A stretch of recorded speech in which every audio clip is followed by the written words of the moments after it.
খুবই সাধারণ একটা বিষয়। মানুষের মস্তিষ্ককে শরীরের কোন অঙ্গ সবথেকে বেশি ব্যবহার করে? বিষয়টা খুবই স্বাভাবিক। আসলে চিন্তা করলে এর উত্তরটা পাওয়া যায়। আমি বলে দিই, সেটা হলো মানুষের মস্তিষ্ককে সবথেকে বেশি ব্যবহার করে হলো আমাদের চোখ। দেখেন, আমরা চোখ দিয়ে দেখি। এই যে গাছগুলোর দিকে আপনি খেয়াল করেন, সবুজ গাছ, পেঁপে ধরছে সবুজ, পেঁপে গাছের পাতাগুলো পেকে হলুদ হয়ে গেছে, পুকুরের পানি, পাশে যে বিল্ডিংটা আছে বিল্ডিংয়ের কালার একরকম। সব মিলায় অল এভরিথিং আমরা একবার ফোকাস দিলেই আমরা সব কিছু, সব ধরনের কালার আমরা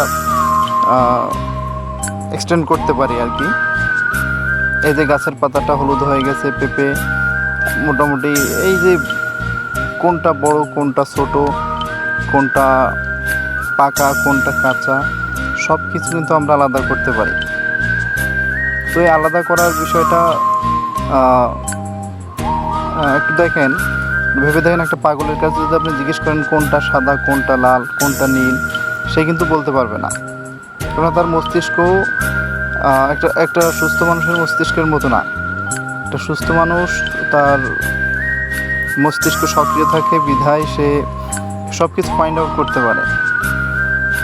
এই গাছের পেঁপেটা কোন পেঁপেটা বড় কোন পেঁপেটা ছোট, কোনটা হলুদ হয়ে গেছে পাতা, গাছের রং কেমন, পানির রং কেমন, অল এভরিথিং সে সব কিছু ফাইন্ড আউট করতে পারে, এক্সটেন্ড করতে পারে। ওটা পাগল কিন্তু এটা পারে না, কারণ পাগলের মস্তিষ্ক স্বাভাবিক না। আর আমরা একবার ফোকাস করলেই আমরা সব বুঝতে পারি যে সব কিছু আমাদের মস্তিষ্ক সাথে সাথে সিগন্যাল দিয়ে যায়, এইটার কালার এমন, এইটার সাইজ এমন, এইটা বড় ছোট কি এটা কি, এভরিথিং।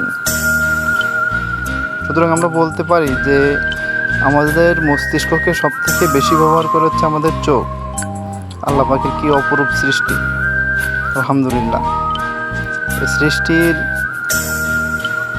আল্লাহ পাকের যে নিয়ামত, এই নিয়ামতের আল্লাহর সৃষ্টির যদি আমরা নিয়ে গবেষণা করি বা চিন্তা করতে যাই, আমরা শুধু বিমোহিত হব, আমরা অবাক হব। আলহামদুলিল্লাহ, আল্লাহ পাক আমাদের সুস্থ রাখছেন। ধন্যবাদ।